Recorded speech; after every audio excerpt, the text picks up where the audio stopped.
Halo, salam dan bahagia. Perkenalkan, nama saya Wayan Riase.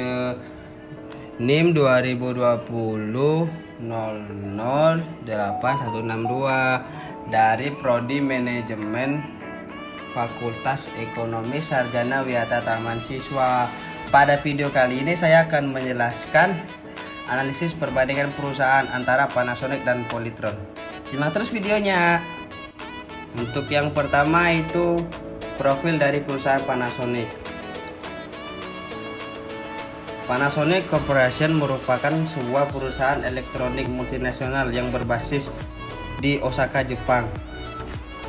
Perusahaan ini pertama kali didirikan sejak bulan Maret 1918 dan saat ini telah berkembang pesat menjadi salah satu produsen elektronik terbesar di Jepang. Nama Panasonic Corporation sendiri mulai dipakai pada 1 Oktober 2008 yang sebelumnya bernama Matsushita Electric Industrial sejak tahun 1935. Pada awalnya perusahaan memulai usaha lampu duplex yang ditekuni oleh Konosuke Matsushita. Sejak saat itu dia kemudian mulai mengembangkan usaha dengan membuat lampu sepeda pertama yang dipasarkan dengan merek nasional. Di Indonesia, Panasonic memiliki sejarah yang sangat panjang dan melekat di hati semua masyarakat Indonesia. Banyak manfaat yang dirasakan masyarakat Indonesia dalam penggunaan produk-produk yang dilakukan oleh perusahaan ini.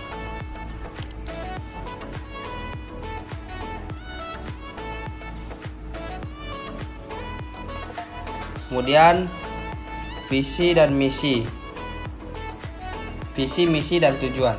Visi Panasonic Indonesia Group adalah mereka berupaya untuk menghasilkan produk elektronik dengan kualitas terbaik guna meningkatkan kualitas hidup masyarakat. Kemudian misi dari Panasonic Indonesia Group adalah mewakili misi yang di dalamnya menyediakan produk-produk dan pelayanan berdasarkan ide-ide yang akan memperkaya gaya hidup dan membantu memajukan masyarakat. Tujuannya adalah melalui ide-ide relevan, inovatif, dan berharga ini, Panasonic Indonesia bertujuan untuk memperkaya hidup dan memberikan kontribusi pada kesejahteraan masyarakat di seluruh dunia.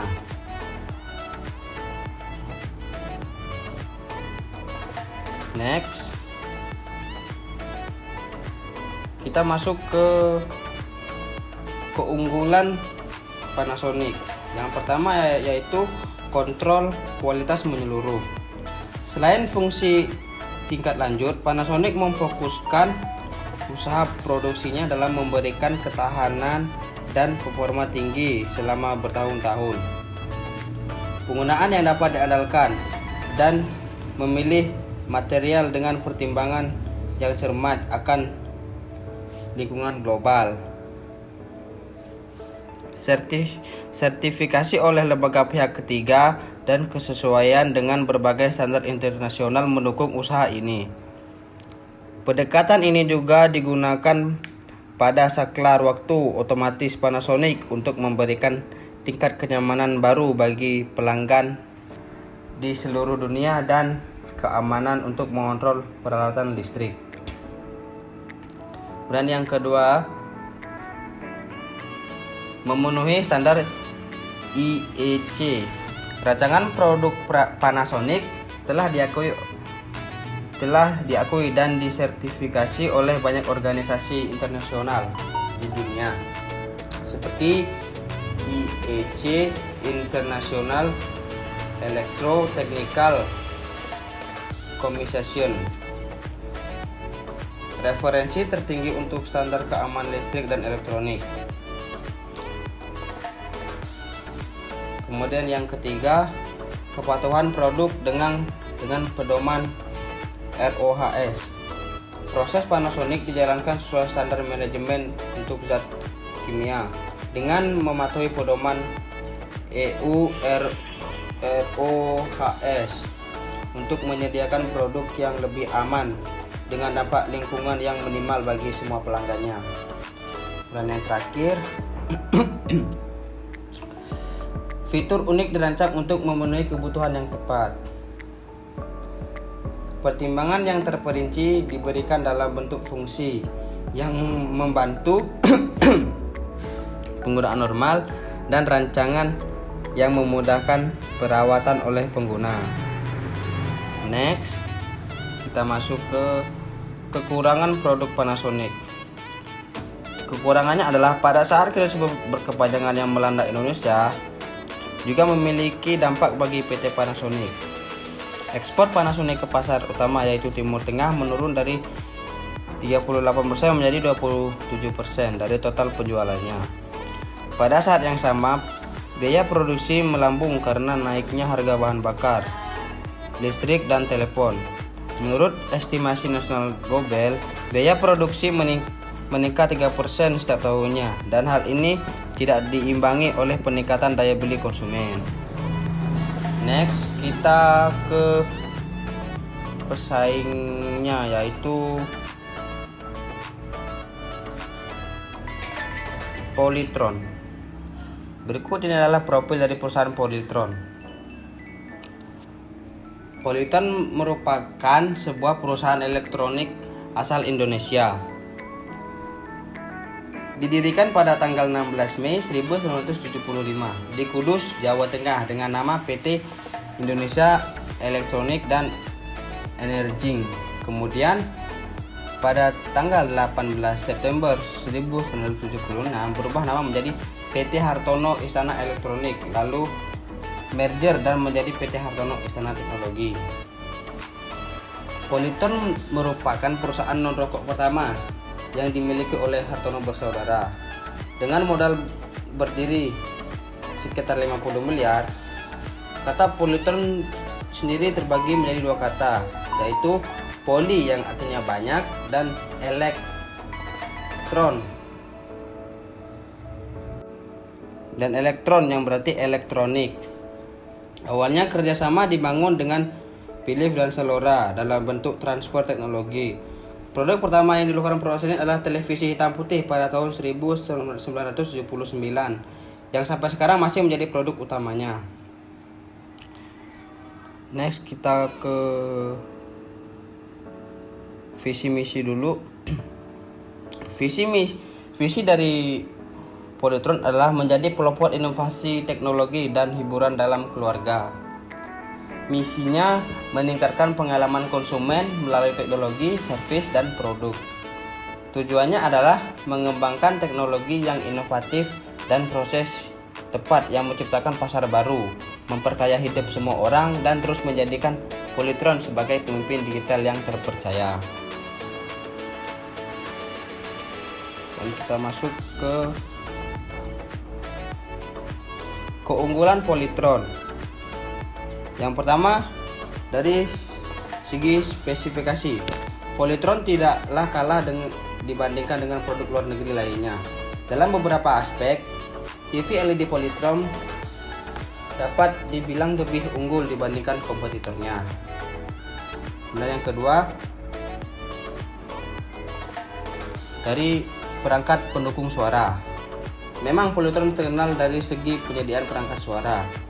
Terlihat dari beberapa perangkat pendukung audio yang ditunjang dengan Subwoofer Ultra.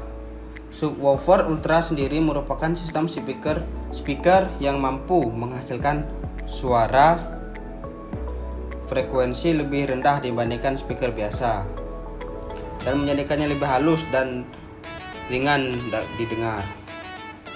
Yang ketiga, garansi paling lama.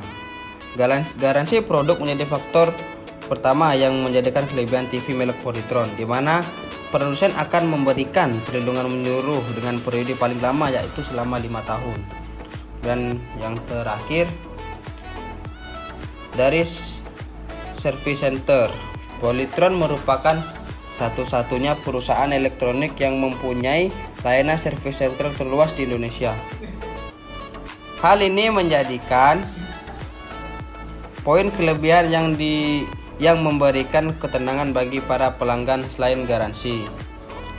Selain terjadi kerusakan, Anda juga tidak perlu khawatir mengenai lokasi tempat karena mengajukan klaim garansi.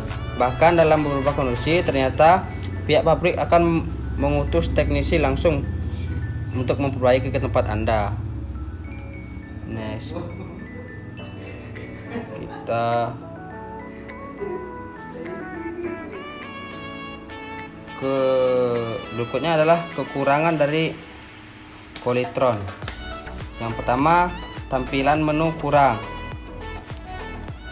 yang dimana setiap pesawat televisi tentu mempunyai firmware sebagai dasar kerja mesin secara keseluruhan. Ini juga menentukan tampilan antarmuka pada televisi tersebut agar pemilik dapat menyesuaikan preferensi. Salah satu kelemahan pada salah satu produk mereka yaitu TV Polytron mempunyai tampilan menu yang kurang bagus. Selain itu, terasa sedikit berbelit sehingga menyulitkan bagi konsumen pemula. Kemudian, yang kedua, ketajaman warna minimum.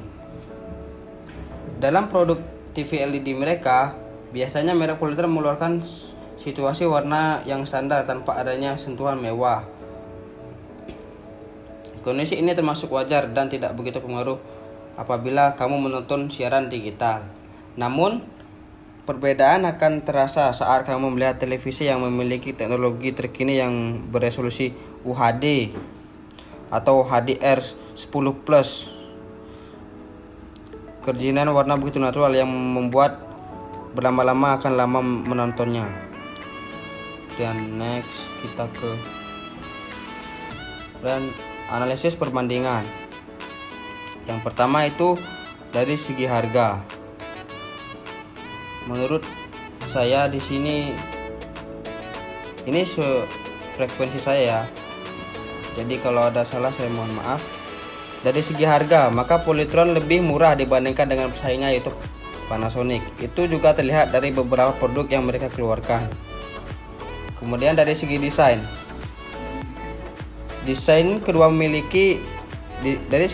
keduanya memiliki desain yang berbeda. Kalau Panasonic itu memiliki desain yang elegan dan terkesan mewah. Dan dari segi Polytron sendiri itu memiliki desain yang terkesan nyentrik dan mencolok. Dan yang terakhir, dari segi kualitas. Segi kualitas ini merupakan kualitas Panasonic lebih unggul karena produk mereka tidak mudah rusak dan terjamin kualitasnya. Sedangkan Polytron memiliki servis sentral yang luas, tetapi